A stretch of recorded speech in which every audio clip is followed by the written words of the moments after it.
Welcome back to my channel. ఈరోజు video ఏంటి అంటే మా మమ్మీ వాళ్ళ యానివర్సరీ అనమాట. వాళ్ళ యానివర్సరీకి మేము ఎక్కడికి వెళ్ళాము అనేది ఈరోజు వీడియో.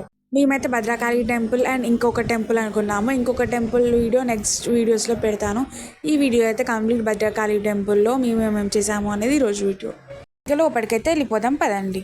నేనైతే లాస్ట్ టైంకును ఈ టైంకి అయితే టెంపుల్ చాలా అంటే చాలా డెవలపింగ్ ప్రాసెస్లో ఉందన్నమాట. ఇక్కడ మేమైతే ఇంకా ఫస్ట్ గోమాతలని దర్శనం చేసుకున్నాము. ఎవ్రీ టైం వెళ్ళినప్పుడు చూసిన గుడే, కానీ వెళ్ళినప్పుడు అలా కొత్తగా ఉంటుంది. అదెందుకో ఈ గుడికి ఎన్నిసార్లు వచ్చినా కొత్తగానే అనిపిస్తుంది. ఎందుకలా చెప్పండి మీరే. ఇంక గుడిలోకి వెళ్ళిపోదాం పదండి. మేము వెళ్ళినప్పుడు అయితే చాలా అంటే చాలా పబ్లిక్ ఉన్నారు.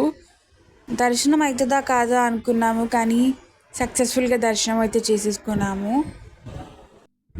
ఇంకా లోపలికైతే ఫోన్స్ అలవ్ లేవు అనమాట. సో అందుకనే బయట నుంచే వీడియో తీశాను అమ్మవారిని.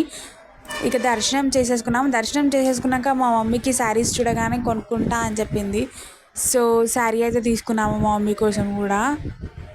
భద్రకాళి గుడిలో లడ్డు ఫేమస్ అనమాట. మీరు కూడా ఎప్పుడైనా వెళ్ళినప్పుడు ట్రై చేయండి, చాలా అంటే చాలా బాగుంటుంది.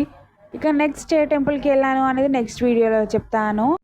ఆ టెంపుల్ గురించి హింట్స్ ఏంటి అంటే, గుండం అనేది దేవుడి గర్భగుడిలోనే ఉంటుంది. అది చిన్న హింట్. మీకు ఎవరికైనా తెలిస్తే నాకైతే కామెంట్ చేయండి ఆ టెంపుల్ ఏంటి అనేది. ఈ వీడియో కనుక మీకు నచ్చినట్టయితే లైక్ చేయండి, షేర్ చేయండి, కామెంట్ చేయండి, సబ్స్క్రైబ్ చేసుకోవడం మర్చిపోకండి.